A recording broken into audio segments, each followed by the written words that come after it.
ഞാനിന്ന് സംസാരിക്കാൻ പോകുന്നത് ഉദരസംബന്ധമായ ഒരു പ്രധാനപ്പെട്ട രോഗലക്ഷണത്തെക്കുറിച്ചാണ്. മഞ്ഞപ്പിത്തം അഥവാ ജോണ്ടിസ്. മഞ്ഞപ്പിത്തം എന്ന് വച്ചാൽ എല്ലാവർക്കും അറിയാമല്ലോ, കണ്ണിലും ത്വക്കിലും മഞ്ഞ നിറം വരിക. ഇത് നമ്മുടെ ബ്ലഡിൽ ബിലിറുബിൻ എന്ന കെമിക്കലിൻ്റെ അളവ് ഒരു പരിധിയിൽ കൂടുതൽ കൂടുമ്പോഴാണ് മഞ്ഞപ്പിത്തം വരുന്നത്. ഈ ബിലിറുബിൻ നമ്മുടെ രക്തത്തിൽ ഉണ്ടാവുന്നത് നമ്മുടെ ചുവന്ന രക്താണുക്കൾ അഥവാ റെഡ് ബ്ലഡ് സെൽ നശിപ്പിക്കുന്നതിലൂടെയാണ്. ഈ ബിലിറുബിൻ രക്തത്തിലൂടെ നമ്മുടെ ലിവറിലെത്തുകയും ഉപാപചയം അഥവാ മെറ്റബോളിസത്തിന് ശേഷം പിത്തനാളിയിൽ കൂടി ഒഴുകി ചെറുകുടലിൻ്റെ ആദ്യ ഭാഗത്തേക്ക് ഒഴുകിപ്പോവുകയും ചെയ്യുന്നു.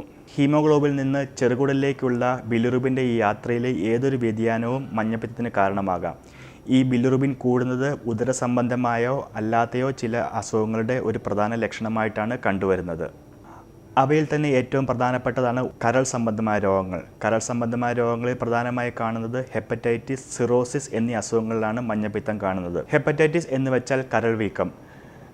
ഹെപ്പറ്റൈറ്റിസ് എ, ഹെപ്പറ്റൈറ്റിസ് ഇ മുതലായ വൈറസുകൾ മൂലമാണ് പ്രധാനമായും കരൾ വീക്കം കണ്ടുവരുന്നത്. അമിത മദ്യപാനം മൂലമുള്ള കരൾ വീക്കം, സിറോസിസ് മുതലായവയും മഞ്ഞപ്പിത്തം അഥവാ ജോണ്ടിസിന് പ്രധാനമായും കണ്ടുവരുന്നു. പിന്നീട് മഞ്ഞപ്പിത്തത്തിന് കാരണമാകുന്ന വേറൊരു വിഭാഗം അസുഖങ്ങളാണ് പിത്തനാളിയിലെ പിത്തത്തിൻ്റെ ഒഴുക്ക് തടസ്സപ്പെടുന്നത് മൂലമുണ്ടാകുന്ന മഞ്ഞപ്പിത്തം.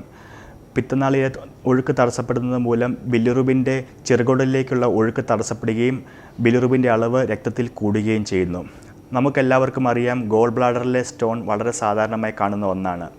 ഈ ഗോൾ ബ്ലാഡറിലെ സ്റ്റോൺ തെന്നി പിത്തനാളിയിലേക്ക് വീഴുന്നത് വഴി പിത്തത്തിൻ്റെ ഒഴുക്ക് തടസ്സപ്പെടുകയും അത് ജോണ്ടിസിന് കാരണമാവുകയും ചെയ്യാം. 10 മുതൽ 20% വരെ ഗോൾ ബ്ലാഡർ സ്റ്റോൺ ഉള്ള ആളുകളിൽ പിത്തനാളിയിലും സ്റ്റോൺ കാണാറുണ്ട്. എന്നാൽ അതിൽ തന്നെ വളരെ ചുരുക്കം ആളുകളിൽ മാത്രമേ മഞ്ഞപ്പിത്തം കാണാറുള്ളൂ. ഇങ്ങനെ മഞ്ഞപ്പിത്തം വരുന്നവരിൽ എൻഡോസ്കോപ്പി വഴിയോ ഓപ്പറേഷൻ വഴിയോ പിത്തനാളിയിലെ സ്റ്റോൺ റിമൂവ് ചെയ്യേണ്ടത് അത്യാവശ്യമാണ്. പിന്നീട് മഞ്ഞപ്പിത്തം വരാതിരിക്കാനായി ഗോൾ ബ്ലാഡർ ഓപ്പറേഷൻ ചെയ്ത് റിമൂവ് ചെയ്യേണ്ടിയും വരാം. പിത്തനാളിയിലെ ക്യാൻസർ, പാൻക്രിയാസിലെ ക്യാൻസർ, ഗോൾ ബ്ലാഡർ ക്യാൻസർ മുതലായവയും പിത്തസഞ്ചിയിലെ ഒഴുക്ക് തടസ്സപ്പെടുത്തി മഞ്ഞപ്പിത്തത്തിന് കാരണമാകാം. ഈ ക്യാൻസറുകളെല്ലാം സാധാരണയായി വളരെ അഗ്രസീവായ ക്യാൻസറുകൾ പെട്ടവയാണ്. അതുകൊണ്ട് തന്നെ ആദ്യ സ്റ്റേജുകളിൽ കണ്ടെത്തിയാൽ മാത്രമേ നമുക്ക് ശരിയായ രീതിയിലുള്ള ചികിത്സ നൽകാൻ സാധിക്കുകയുള്ളൂ. കരൾ സംബന്ധമല്ലാത്ത അസുഖങ്ങളിലും മഞ്ഞപ്പിത്തം കണ്ടുവരാറുണ്ട്.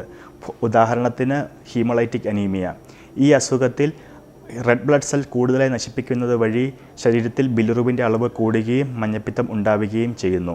ഇതിൽ നിന്നെല്ലാം മനസ്സിലാക്കേണ്ട ഒരു കാര്യമാണ്, മഞ്ഞപ്പിത്തം എന്ന് വെച്ചാൽ ഒരു അസുഖമല്ല, അതൊരു രോഗലക്ഷണമാണ്.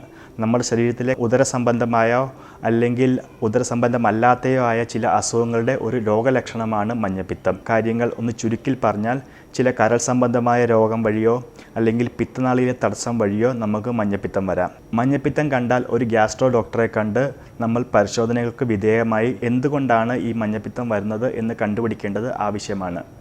അപ്പോൾ ഓർക്കുക, മഞ്ഞപ്പിത്തം ഒരു രോഗലക്ഷണമാണ്, ഒരു രോഗമല്ല. നന്ദി.